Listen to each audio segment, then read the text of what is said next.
গাছের মধ্যে মধ্যে সব এই দেখো মেঘ আসছে আস্তে আস্তে। এই দেখো দেখো কত সুন্দর লাগছে জায়গাটা। হলো মিনি পেহেলগাম বলে মাঝি ধরা। এই দেখো ট্রেনের আওয়াজ।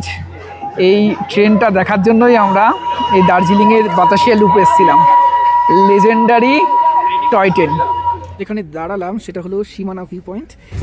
এই হলো লেপচা জগৎ।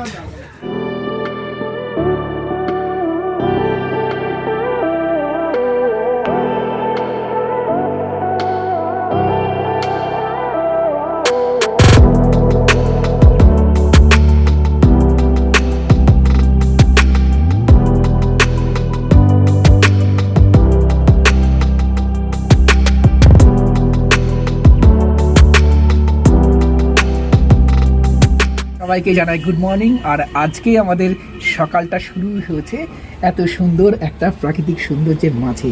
ও যত দূর চোখ যাচ্ছে তত দূর সুন্দর পাহাড়, এবং প্রত্যেকটা পাহাড়ের গা বেয়ে এই চা বাগানগুলো অসাধারণ সুন্দরের মাঝে মাঝে এই পাইন গাছগুলো অসাধারণ লাগছে, তাই না? হ্যাঁ। আর একটা জিনিস আমি সকালেই ভাবছিলাম, আমি বলছিলাম রিমিকে, আমাদের সমতলে রাস্তাগুলো সোজা আর গাছগুলো সব একা বেঁকা, আর পাহাড়ে দেখো রাস্তাগুলো সব একা বেঁকা আর গাছগুলো সোজা, পাইন গাছগুলো একদম, তাই না? আচ্ছা চলো, আজকে মোটামুটি আমরা রেডি হয়ে গেছি, সকালে ব্রেকফাস্ট হয়ে গেছে, এরপরে রাইডিং জ্যাকেটটা পরবো, দেন আমরা বেরিয়ে যাবো। এবং আজকে আমরা যাচ্ছি লেপচা জগতের দিকে, ঘুমের দিকে। তারপরে ঘুমে গিয়ে যদি আরও ভালো লাগে তাহলে দার্জিলিংয়ের দিকে যাবো যদি টাইম থাকে, আর নাহলে ওখান থেকে ব্যাক করে যাবো। চলো যা যাক। চলো বেরোনো যাক।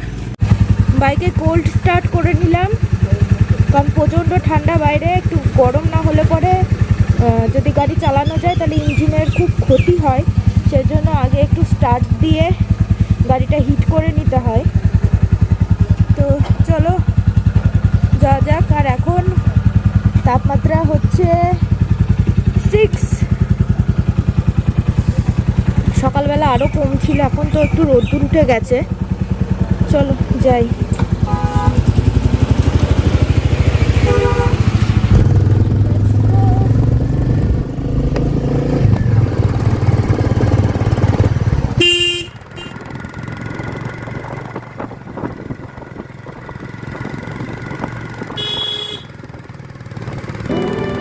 আগামীকাল আমরা গেছিলাম মিরিক লেকের দিকে, আর আমাদের হোমস্টে থেকে মিরিক লেকে যাওয়ার রাস্তাটার সৌন্দর্য ছিল চা বাগানের সৌন্দর্য। রাস্তার দুপাশে ছিল প্রচুর চা বাগান, দারুণ সুন্দর লাগছিল। আর আজকে আমরা হোমস্টে থেকে যত সীমানা ভিউ পয়েন্টের দিকে যাচ্ছি, দুপাশে রয়েছে পাইন ফরেস্ট। অসাধারণ সৌন্দর্য এই রাস্তার, মন ভরে যাচ্ছিল বাইক চালাতে। হ্যাঁ, রাস্তাটা একটু খাড়া হলেও রাস্তাটা ছিল খুব সুন্দর, তাই আমাদের খুব একটা সমস্যা হয়নি।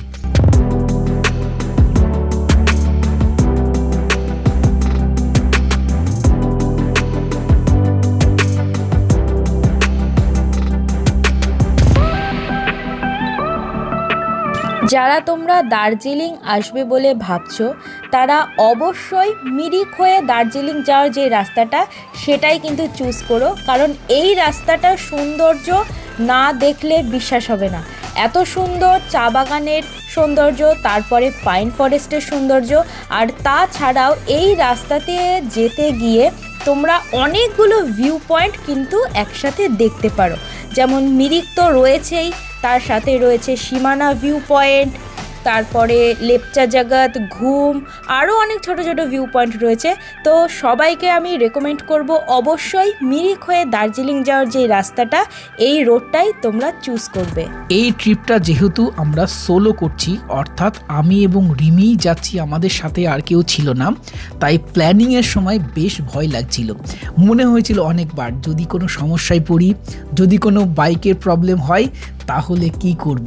তবে যদি ভালোভাবে প্ল্যানিং করা যায় এবং বাইকের প্রপার অ্যাক্সেসরিজ লাগানো যায়, এবং তুমি যদি খুব ভালোভাবে বুঝে শুনে বাইক চালাও তাহলে সমস্যার কিছু নেই। আর হেল্পের কথা বলি, এখানকার মানুষ যথেষ্ট হেল্পফুল। ছোটোখাটো সমস্যায় তুমি তাদের কাছে গেলে, হেল্প চাইলে তারা নিঃসংকোচে তোমাকে হেল্প করবে। তবে কয়েকটা বিষয় মাথায় রাখতে হবে, পাহাড়ে ঘুরতে আসলে অবশ্যই যেন বাইকের RSA থাকেই, অর্থাৎ রোড সাইড অ্যাসিস্ট্যান্ট। যদি বাইকের কোনো সমস্যা হয় প্রাথমিকভাবে তুমি একটা হেল্প পাবে। দ্বিতীয়ত পাঞ্চার কিট অবশ্যই সাথে রাখবে এবং টিউবলেস টায়ার যেন বাইকের হয়, তাহলে কিন্তু অনেক ক্ষেত্রে তোমার সমস্যায় পড়বে না। হোমস্টে থেকে আমরা মাত্র 12-13 কিলোমিটার এসছি আর অনেকটা উপরে চলে এসেছি। আর এত ঠান্ডা, এখানে গ্লাভস পরা ছিল, এই গ্লাভসে কিছু হচ্ছে না, হাত ফাত পুরো ঠান্ডা হয়ে গেছে পুরো। ওই জন্য একটু দাঁড়ালাম আমরা, হাত একটু গরম করে নিয়ে তারপরে আবার যাবো। আর এটা জায়গাটা হলো সীমানা ভিউ পয়েন্ট, অনেকে সীমানা ঘাটও বলে। এখানে সবাই, এখান থেকে নেপাল বর্ডার দেখা যায়। আগের ভিডিওতে তোমাদের দেখেছি, চলো যদি পরিষ্কার থাকে আজকে দেখা যাচ্ছে, চলো দেখাই তোমাদের। যেখানে দাঁড়ালাম সেটা হলো সীমানা ভিউ পয়েন্ট। কালও একবার এসেছিলাম এখানে, কিন্তু কালকে এত সুন্দর দেখা যাচ্ছিল না। এই যে দূর থেকে যে জুম করি একটু, এই যে বাড়িগুলো দেখতে পাচ্ছ, এগুলো সব নেপাল। এটা নেপাল। পাহাড়টা রোদ্দুর, ওইটুকু জায়গায় সামনের পাহাড়ের হচ্ছে ছায়া পড়েছে এই পাহাড়ে, জায়গায় রোদ নেই। আর দেখো এই পাশটা সম্পূর্ণ যতদূর দেখা যাচ্ছে এগুলো সবই নেপাল। আর একটা খুব ইন্টারেস্টিং কথা তোমাদের বলি, এখানে এই সীমানা ভিউ পয়েন্টে আমরা এসে প্রথমে চা খেলাম। আর এখানে যে চা দিল যে দিদিটা, টাকা দিতে যাওয়ার সময় দিদি বললো যে টাকা লাগবে না, মানে টাকা নিলই না আমাদের থেকে। বাইকারদের জন্য যারা বাইক করে আসে তাদের জন্য, তাদের থেকে কোনো টাকা নেয় না, চায়ের টাকা, অনলি চাটা ফ্রি দেয় এই ঠান্ডাতে। খুব ভালো লেগেছে। এই মানে ফ্রি দিয়েছে বলে সামনে ভালো লেগেছে এটা নয়, মানে এদের ব্যবহারই খুব ভালো না। চলো তাহলে আর দেরি করবো না, বেরোই আমরা। সীমানা ভিউ পয়েন্ট পর্যন্ত রাস্তা কিন্তু বেশ খাড়া ছিল, তবে সীমানা ভিউ পয়েন্ট থেকে ঘুম পর্যন্ত রাস্তা অতটাও খাড়া মনে হবে না। আর দুপাশে ছিল পাইন ফরেস্ট, আর এই রাস্তা দিয়ে রাইড করতে কিন্তু তোমাদেরও খুব ভালো লাগবে। আমাদের তো বেশ মজা হচ্ছিল।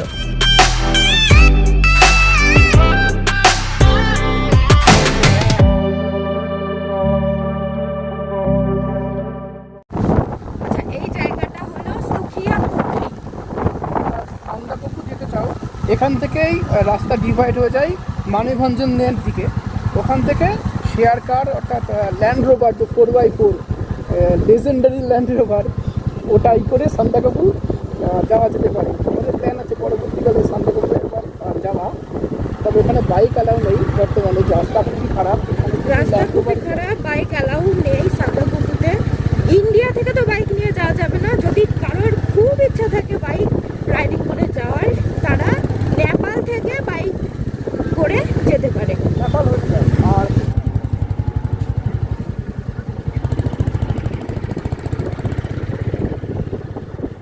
সুখিয়াপোকরি বাজার পার করার পরেই তোমরা প্রথমে পাবে মাঝিধরা, সেই ভাইরাল জায়গা যাকে মিনি পেহেলগামও বলা হয়। আর তারপরেই পাবে লেপচা জায়গা। এই জায়গাগুলো আমরা ফেরার পথে দেখব। আর দেখো এখানে রাস্তার পাশে, এখানে কিন্তু গত বর্ষায় খুব ভয়াবহ ধস নেমেছিল।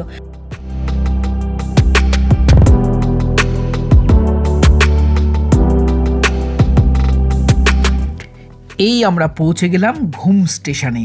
এখান থেকে রাস্তাটা দুভাগে ভাগ হলো। ডান দিকের রাস্তাটা চলে গেল কালিম্পংয়ের দিকে, আর বাঁ দিকের রাস্তাটা চলে গেল দার্জিলিংয়ের দিকে। আমরা এই দার্জিলিংয়ের রাস্তাটা ধরলাম বাতাসিয়া লুপে যাওয়ার জন্য। আমরা চেষ্টা করছিলাম ভিড় শুরু হওয়ার আগেই সকাল সকাল বাতাসিয়া লুপে যাওয়ার, কারণ যত বেলা বাড়বে এই রাস্তার ভিড় তত বাড়বে, তত বেশি জাম হবে, দেরিও হবে। সময় বাঁচানোর জন্য আমরা প্রথমে যাচ্ছি বাতাসিয়া লুপ। আমরা পৌঁছে গেছি বাতাসিয়া লুপে। আর এই ওপরটাতে ওখানে ওই দেখো ইন্ডিয়া ফ্ল্যাগ। আজকে তো 26শে জানুয়ারি, পতাকা উত্তোলন করা হয়ে গেছে আর কি। বাতাসিয়া লুপ, আর বাতাসিয়া লুপের ঠিক উল্টো দিকে একটা রেস্টুরেন্টে, বাঙালি রেস্টুরেন্ট, এখানে আমরা মোমো খাচ্ছিলাম। তিনি অলরেডি চিকেন মোমো নিয়েছে, অলরেডি খাওয়া শুরু করে দিয়েছে। টেস্ট কেমন? ভালো। আচ্ছা, আর এটা বাঙালি সমস্ত খাবারই পাওয়া যায় এখানে, আর সবজি ভাত থেকে শুরু করে সব কিছু পাওয়া যায়। আমরা বাতাসিয়া লুপে যাচ্ছি, আর এখানে টিকিট কাটতে হয়, কিন্তু আজকে রিপাবলিক ডে, সেই কারণে আজকে ফ্রি, পুরোটা ফ্রি আছে, Republic day entry free, ticket free আছে। আর এই দেখো নিচ দিয়ে ট্রেন লাইন, চলো উপরে। আর এই যে ইন্ডিয়ান ফ্ল্যাগ, এবং ইন্ডিয়ান ফ্ল্যাগ এত সুন্দর ভাবে হাওয়াতে নড়ছে, খুব সুন্দর লাগছে, নড়ছে, আমরা যদি দারুণ লাগছে। অনেক সকালে আসতাম তাহলে পতাকা উত্তোলন দেখতে পারতাম, কিন্তু আমরা যেখানে স্টে করি সেখান থেকে এত সকালে আসাটা পসিবল ছিল না। চলো, কাঞ্চনজঙ্ঘা দেখা যাচ্ছে না, হালকা হালকা দেখা যাচ্ছে। এখান থেকে কাঞ্চনজঙ্ঘা দেখা যাচ্ছে খুব হালকা, খালি চোখে দেখা যাচ্ছে, যাই না ক্যামেরায়ও হালকা। এই যে কাঞ্চনজঙ্ঘা, আর পুরো দার্জিলিং শহরটা দেখো কত সুন্দর। চলো সামনে যাই, আরো দেখাচ্ছি। এখানে ইচ্ছা ছিল আই লাভ দার্জিলিং এর পাশে একটা ছবি তোলার, বাট কেউ আই ধরে দাঁড়িয়েছে, কেউ ই ধরে দাঁড়িয়েছে, কেউ এল ধরে দাঁড়িয়েছে, কেউ জি ধরে দাঁড়িয়ে আছে, সেই জন্য আর ছবি না তুলে আমরা সামনের দিকে এগিয়ে যাই। হ্যাঁ, নিচে দার্জিলিং শহরটা এখান থেকে খুব সুন্দর লাগছে, তবে ভিজিবিলিটি একটু কম, আর ওই দূরে কাঞ্চনজঙ্ঘা হালকা দেখা যাচ্ছে। আর এখানে চাইলে বাইনোকুলার আছে, 50 টাকা এরা নেয়, 50 টাকা দিয়ে দেখা যেতে পারে, তবে ভিজিবিলিটি কম, সেই কারণে আমরা দেখতে চাইছি না। মেঘ আছে, কুয়াশা প্রচুর। আর এই দেখো দার্জিলিং শহরটা, এখানে আমরা অ্যাকচুয়ালি এসছি টয় ট্রেন দেখার জন্য। হ্যাঁ, টয় ট্রেনের সাথে লেজেন্ডারি টয় ট্রেন। আর এই দেখো ট্রেন লাইন এই পাশ দিয়ে এসে দাঁড়ায় এখানে, আর এখানে যখন দাঁড়ায় সব মানুষরা এসে এর সাথে ফটো তোলে। আর এখানে চাইলে অনেক কিছু শপিংও করা যায়, তবে অনেক দোকান আছে, তাই না? এক্সপেন্সিভ সব জায়গাতেই, তাও ঠিক। আর এই দেখো এগুলো রোডোডেনড্রন, কিছুদিন পরে মার্চ এপ্রিলের দিকে ফুটবে রোডোডেনড্রন, তখন না অক্টোবরে ফুল ফোটে, না মার্চ এপ্রিল মেতে ফুটবে, তখন প্রচুর সুন্দর লাগবে এই স্টেশনটা। আরো রোডোডেনড্রন চারিপাশে রয়েছে, পুরো লাল হয়ে থাকবে এই জায়গাটা পুরো। কাঞ্চনজঙ্ঘা, আকাশটা আমরা আগের বার এসেছিলাম তখনও ছিল মেঘলা, দেখো কাঞ্চনজঙ্ঘা আরেকটু বেশি ভিজিবল হচ্ছে। হ্যাঁ, কখনো ভিজিবল হবে, কখনো আবার ভিজিবিলিটি চলে যাবে, এই হবে। এই দেখো ট্রেনের আওয়াজ, এই ট্রেনটা দেখার জন্যই আমরা এই দার্জিলিং এর বাতাসিয়া লুপ এসেছিলাম, লেজেন্ডারি টয় ট্রেন। নেক্সট বার যখন আসবো একবার এই টয় ট্রেন উঠবো রিমি। হ্যাঁ অবশ্যই।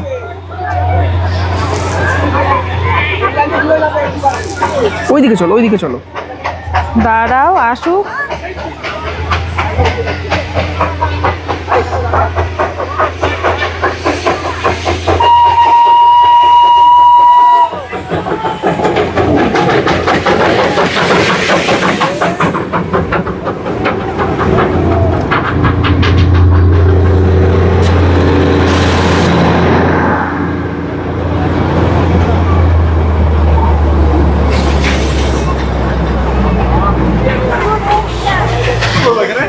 এই যে ওইটাতে চলো,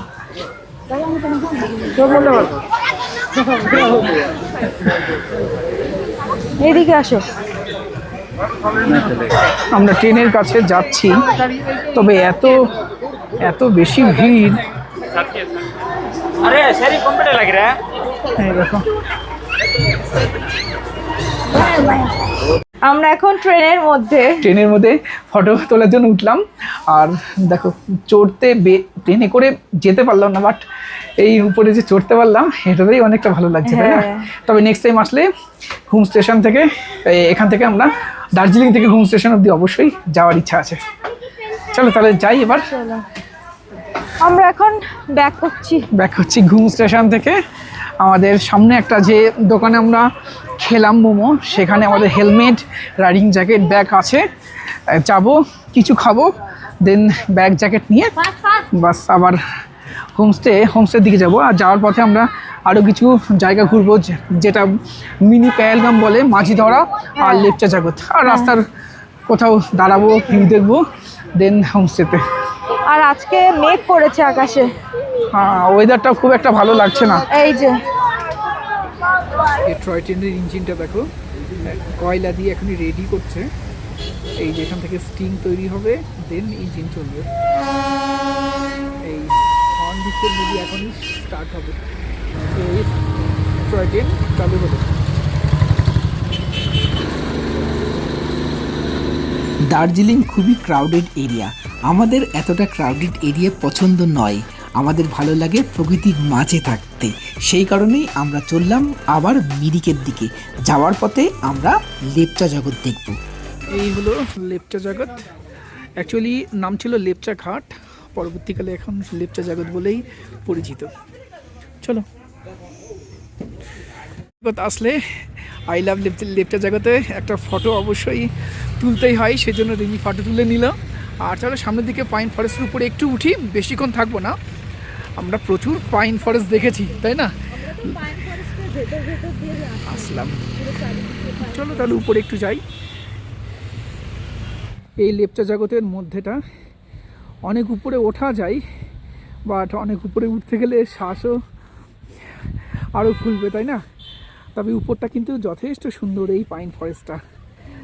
আমাদের কাছে তো ভীষণ সুন্দর, যারা এখানে হয়তো রেগুলার থাকে তাদের কাছে কতটা ভালো লাগবে জানি না, বাট সমভূমি মানুষের কাছে এটা একদম জান্নাত।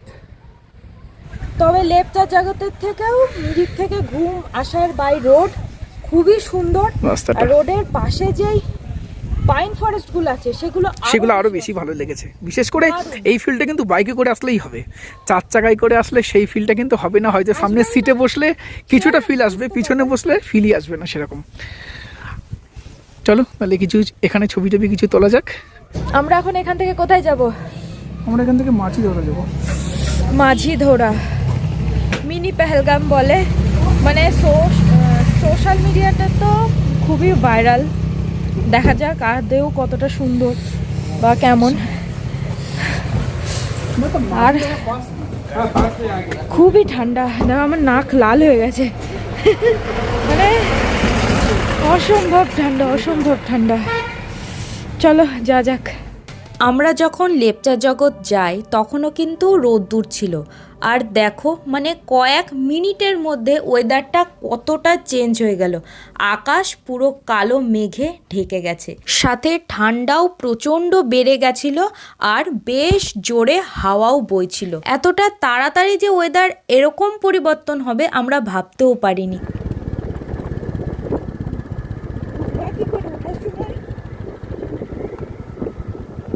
হলো আমাদের মিনি পেহেলগাম মাঝি ধরা, আর সামনে আরও ভ্যালি আছে। এটা একটা cricket ground, Sukia cricket stadium, তাই না? এই যে স্পোর্টস অ্যাসোসিয়েশন। চলো সামনে যাই, যেটাকে বলে মিনি পেহেলগাম। এটা অ্যাকচুয়ালি ভ্যালি, তাই না? দুটো পাহাড়ের চূড়ার মধ্যবর্তী স্থান।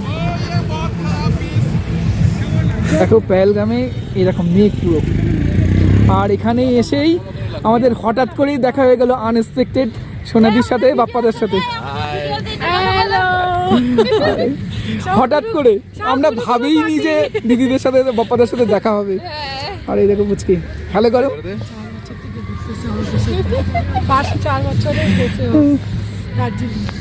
গাছের মধ্যে মধ্যে সব এই দেখো মেঘ আসছে আস্তে আস্তে। এই দেখো দেখো কত সুন্দর লাগছে জায়গাটা। হয়তো সানলাইট থাকলে এই সৌন্দর্যটা অন্যরকম হতো। আর আমরা চাইলে ভিতরেও যেতে পারি, কিন্তু যেহেতু ওয়েদার খারাপ হয়ে যাচ্ছে, মেঘ করে গেছে, সেই কারণে আমরা যাচ্ছি না এই পাইন ফরেস্টের মধ্যে। সুন্দর মাঝিধারাকে বাই বাই বলে চলো আমরা এগোই। চলো, ওয়েদার খুবই খারাপ, খুবই খারাপ এখানে। এই দেখো এই মানুষটা এখানে আসতে চাইছে, কত কত প্রকৃতি ভালোবাসে বা ঘুরতে ভালোবাসে। আমরাও করবো, আমরা যখন বাস করবো। চলো। আরে এই দেখো একজন এখানে ক্রিকেট খেলা হচ্ছে, আর ও চান্স নিচ্ছে যে ওরা ওদের সাথে খেলবে। যাচ্ছে, ইয়ে দেখ পেয়ে গেছে এবার খেলুক। যা মিস, একটা মিস হলো। नेक्स्ट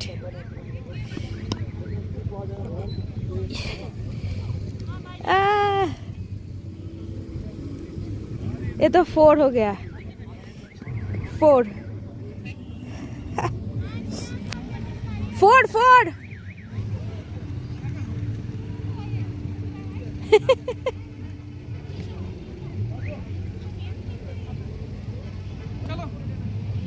হয়েছে খেলা।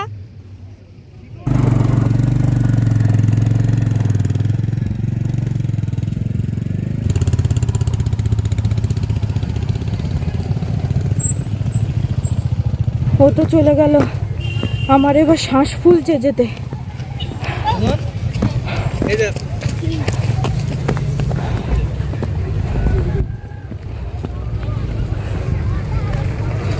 ওয়েদারটা যে হঠাৎ করেই এতটা খারাপ হয়ে যাবে আমরা ভাবিনি। মাঝিধরা থেকে আমরা তাড়াতাড়ি বেরিয়ে পড়েছিলাম, কারণ আমাদের কাছে রেনকোট ছিল না, আর ওয়েদার দেখে মনে হচ্ছিল বৃষ্টি তখনই নামবে। হোমস্টের দাদাটাও আমাদেরকে বলেছিল যে আজকে বৃষ্টি হলেও হতে পারে, সেই কারণেই আরও আমরা তাড়াতাড়ি বেরিয়ে পড়লাম আমাদের হোমস্টের দিকে। পাহাড়ে মেঘ করলে কিন্তু চট করে অন্ধকার নেমে আসে, আর অন্ধকারে রাইড করাটা একটু রিস্কিই হয়ে যায়, সেই জন্য আমরা আর ওয়েট করলাম না। আমরা এই মোটামুটি আধ ঘন্টা মতন আগে ফিরেছি, আর ফিরে জাস্ট চেঞ্জ করে নিলাম, একটু ফ্রেশ হলাম। প্রচন্ড ঠান্ডা লাগছে, ওর জন্য আমরা এখন আগুন পোয়াচ্ছি।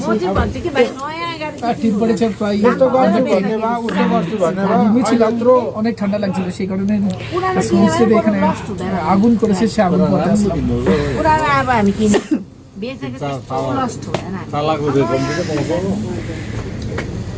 এটা হলো সমৃদ্ধি। क्या खा रहे हो?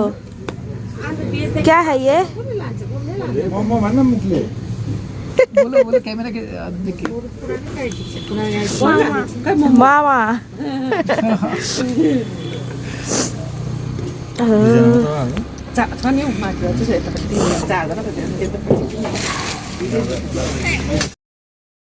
আমরা আগুন টাগুন পুইয়ে এই জাস্ট রুমে এলাম। আর আজকে প্রচন্ড ঠান্ডা পড়েছে, কারণ ওয়েদার একদম খারাপ, পুরো মেঘলা আর খুব ঠান্ডা হাওয়া হচ্ছে বাইরে, তো একটু ঠান্ডা ঠান্ডাও লেগে গেছে।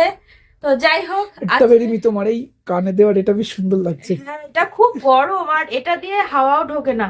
এটার আজকে কেনা, হ্যাঁ, এদিকে হচ্ছে কাপড় দেওয়া রয়েছে, হাওয়া ঢোকে না, খুব গরম। তো আজকের ভিডিওটা কেমন লাগলো নিচে কমেন্ট বক্সে অবশ্যই জানাবেন। ভালো লাগলে একটা লাইক করে দেবেন, আর নতুন হলে আমাদের চ্যানেলটা অবশ্যই সাবস্ক্রাইব করে দেবেন। কালকে বাড়ি ফেরার পালা, আবার ব্যাক টু কৃষ্ণনগর। তো মনটা একটু খারাপ যে চলে যেতে হবে এত সুন্দর দৃশ্য ছেড়ে। তো যাই হোক, সবাই খুব ভালো থাকবেন, আর আপনারাও নতুন নতুন জায়গায় ঘুরুন। আজকের মতন টাটা।